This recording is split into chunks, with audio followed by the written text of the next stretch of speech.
কিছু কিছু মাইয়া মানুষ দেখবেন এরকম যে যে ছেলে ভাইরাল হলো, কোনো একটা ছেলে একটু একটু আছে দেখতে, একটু ভালো টালো আছে, বা দেখতে ভালো না, দেখতে ভালো না, মানে আর কি এ ভাইরাল হলো, ক্রাশ, ক্রাশ খেয়েছি, আমার ক্রাশ, আমার ক্রাশ, মানে এমন ঢং করবে, এমন ঢং করবে।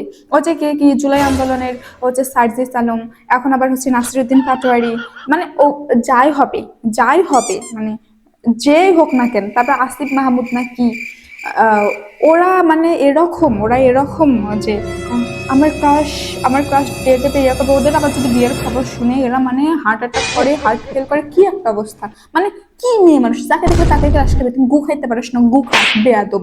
মানে হ্যাঁ, ভালো লাগতে পারে, একটা মানুষের পার্সোনালিটি ভালো লাগতে পারে, মানুষ হিসেবে ভালো লাগতে পারে, কিন্তু যাকেই দেখবো তাকেই ক্রাশ, যাকেই দেখবো তাকেই ক্রাশ, এটা কি বই, এইটা কি? মানে কোনো কিছু হোক, ডে দেবে, ডে দিয়ে আবার গান লাগাবে, আবার হচ্ছে ক্যাপশন দিবে, আবার যদি হচ্ছে এই ছেলেটার কোনো মতো বিয়ে হয়ে যায়, বিয়ে করে নেয়, মানে আমি আমি টেনে টেনে দেখলাম।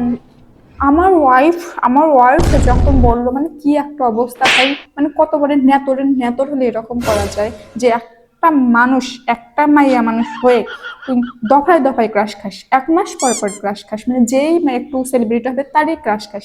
কেন বোন, কেন এত ক্রাশ খাইতে হবে কেন?